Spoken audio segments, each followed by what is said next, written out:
अटकलें लगाई जा रही थीं कि साइबर सिटी में फिर से लॉकडाउन हो सकता है, लेकिन ऐसी तमाम अटकलों पर विराम लगाते हुए जिला उपायुक्त और नगर निगम कमिश्नर ने साफ कर दिया कि गुरुग्राम अनलॉक ही रहेगा और बीते हफ्ते भर से कोरोना संक्रमित मरीजों की संख्या लगातार कम होने के साथ साथ ठीक होने वाले मरीजों की संख्या भी 3000 तक पहुंची है, जो कि तकरीबन 62% के करीब जा पहुंचा है। वहीं डीसीपी हेडक्वार्टर निकिता की माने तो पुलिस ने मास्क न पहनने वालों के खिलाफ तकरीबन 4000 चालान किए हैं और कोविड-19 को लेकर अफवाह फैलाने वालों के खिलाफ भी मामले दर्ज किए गए हैं। अंत में मैं मेंशन करना चाहूँगा एक कवरेज जो आप में से कईयों की एक उत्सुकता भी होगी, in the end we can also have discussion on that. तो कवरेज कुछ हमारे बंधुओं ने की है about a lockdown. So let me state that lockdown या कंटेनमेंट ऐसे टर्म्स को हमें लिबरली नहीं लेना चाहिए। These are very specific terms. Containment zones एक एस्टैब्लिश्ड थिंग है। कंटेनमेंट जोन्स में lockdown is also in effect. अगर आप एमएचए की लेटेस्ट डायरेक्शंस पढ़ोगे तो lockdown was change to unlock 1 up to 30th of June, परंतु जो कंटेनमेंट जोन्स हैं उनमें certainly lockdown is in place. Essential services ही वहाँ पे अलाउड होती हैं। तो मैं आपको अगेन कहना चाहूँगी कंटेनमेंट जोन्स पे सर्टेनली इन्फोर्समेंट का फोकस रहेगा। Other than containment zone it's a very dynamic thing, we keep observing. Enforcement की जहाँ पे रिक्वायरमेंट होती है वो अकॉर्डिंगली उसे किया जाता है। Finally one last point and then I request Vinay ji. So fixation of, आपने देखा होगा सैंपल्स, सैम्पलिंग बाय लेबोरेटरी, वो काफ़ी प्राइस कैप लगाई है। प्लस फ्रेश हमारी different kind of testing, antigen based testing भी अकॉर्डिंगली स्टार्ट की है शहरी क्षेत्र में। तो सिमिलर तरीके से हॉस्पिटल्स पे भी आज सुबह ही इस बारे में दिशा निर्देश प्राप्त हुए। आई एम श्योर आप में से कई हमारे बंधुओं ने चेक करे होंगे, देखे होंगे। सो उनकी भी कंफर्मेशन के बाद इन्फोर्समेंट की जाएगी। सो फिक्सेशन ऑफ हॉस्पिटल प्राइसेस जो लास्ट टाइम आप में से कईयों ने रेज की थी एक बार, अकॉर्डिंगली द डायरेक्शंस आज सुबह हमें प्राप्त हो गए, अकॉर्डिंगली हम उसको इन्फोर्स करेंगे। कि आंकड़े पिछले एक सप्ताह में अगर हम बात करें उससे पहले के आंकड़ों की, तो उससे अब थोड़ा सा ठहराव आया है। जो संख्या हमारी जून के पहले 2 सप्ताह में मिली, अब आखिरी के एक सप्ताह में वो संख्याएं हमें देखने में नहीं मिल रही। एक अच्छी खबर है दिल्ली। और विशेष तौर से जो रिकवरी परसेंटेज है वो पिछले एक सप्ताह में बढ़ा है और अब इस समय लगभग जो डी साहब ने भी बताया 4900 के करीब टोटल पॉजिटिव केसेस हुए हैं जिले में, उसमें से 3000 प्लस रिकवर होकर अपने घर जा चुके हैं या होम आइसोलेशन में थे और वहाँ रिकवर हो गए हैं। तो 62% रिकवरी रेट है, जो पिछले एक सप्ताह 10 दिन में बढ़ोतरी हुई है। एक विषय सामने आया था, लैब्स जो यहाँ टेस्टिंग कोविड की कर रही हैं, उनको एक नोटिस सिविल सर्जन कार्यालय से गया है पिछले 3 या 4 दिन पहले, जिसमें लैब्स की मुख्य जिम्मेदारी टेस्ट करने के समय जब सैंपल लिया जाता है उसमें उस व्यक्ति का सही पता और फ़ोन नंबर लिया जाए, उस संबंधित दिशा निर्देश दिए गए थे, जिसकी अवहेलना पाई गई। और 5 लैब्स जिनका नाम कोर, मॉडर्न, मेदांता, एसआरएल और पाथफाइंड, इन 5 लैब्स को नोटिस दिया गया है। नोटिस के जवाब प्राप्त हो चुके हैं उनसे।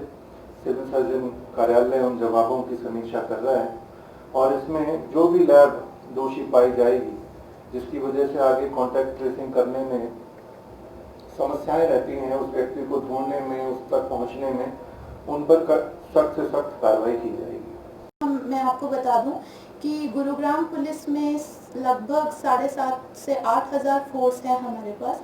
अगर हम होमगार्ड और एसपीओज में लाते हैं तो इसमें से हमारी 2,000 की फोर्स पूरे लॉकडाउन पीरियड में और अभी भी केवल और केवल कोविड की ड्यूटियों के लिए लगी है, जो कि हम कंटेनमेंट जोन्स की सीलिंग के लिए यूज़ करते हैं, हॉस्पिटल्स की ड्यूटीज़ के लिए यूज़ कर सकते हैं और क्वारंटीन सेंटर्स में यूज़ करते हैं, और इंटर स्टेट और इंट्रा डिस्ट्रिक्ट और इंटर डिस्ट्रिक्ट नाकाज में भी हम ये कोविड की ड्यूटीज़ यूज़ करते हैं। तो हम समय समय पर इनका रोटेशन प्लान बनाते रहते हैं ताकि हमारे मुलाजिमों को भी फटीग ना हो, और वो भी जो निरंतर काम कर रहे हैं उनको भी 14 दिन 15 दिन का रेस्ट मिले और वो दोबारा से फ्रेश होकर नेक्स्ट रोटेशन प्लान में कोविड की ड्यूटीज़ ज्वाइन कर लें। Thank you. मैम, कितने पुलिसकर्मी संक्रमित हैं कोविड से? इस वक्त अभी तक 67 हुए हैं, लेकिन खुशी की बात यह है कि 2 दिन पहले तक सिर्फ 2 थे, आज 8 हैं। और इसके संदर्भ में मैं आपको बता दूं कि पुलिस कर्मियों के लिए हमने एक अलग से क्वारंटीन सेंटर डीसी सर से डेडिकेटेड क्वारंटीन सेंटर मानेसर में रखवाया हुआ है, जिसमें हम उनकी पूरी सहूलियतों का ध्यान रखते हैं। और एक समय था जब 67 मतलब काफ़ी संख्या में पुलिसकर्मी इन्फेक्टेड हो गए थे। आज सिर्फ 8 बचे हैं और वो भी जल्दी जल्द ठीक हो रहे हैं। टेस्ट कितनों का हुआ है मैम? टोटल 2000 में से कोविड का टेस्ट मैं बता दूं, हर 20-25 दिन में हम एक मेडिकल रोटेशन प्लान बनाते हैं।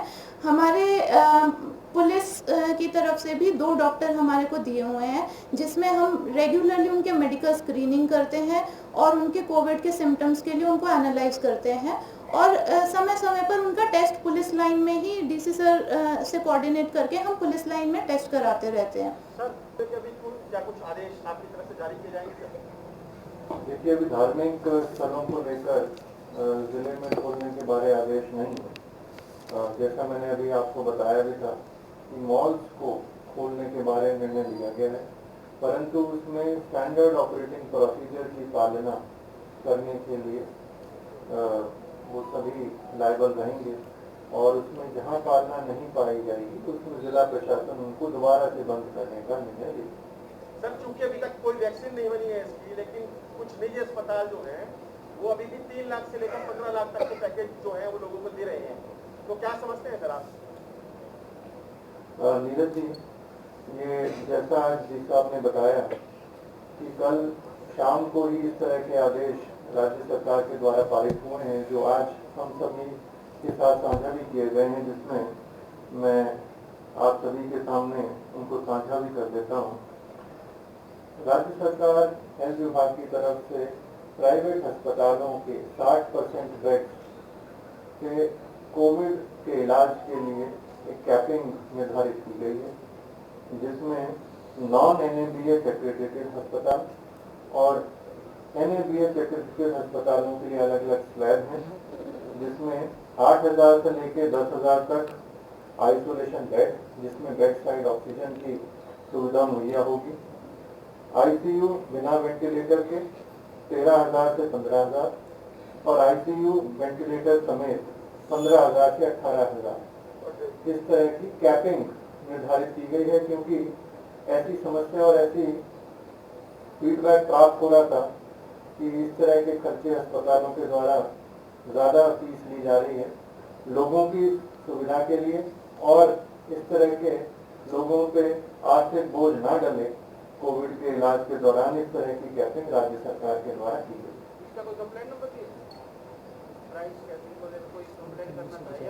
इसमें जो हमारे जिला प्रशासन के कंप्लेंट नंबर हैं 1950, उसी पर ही इसकी शिकायत भी की जा सकती है, या जो जिम्मेदार अधिकारी हैं सिविल सर्जन, जिला उपायुक्त, उनके कार्यालय में भी इसकी शिकायत की जा सकती है अगर इस आदेश की कहीं अवहेलना पाई जाए।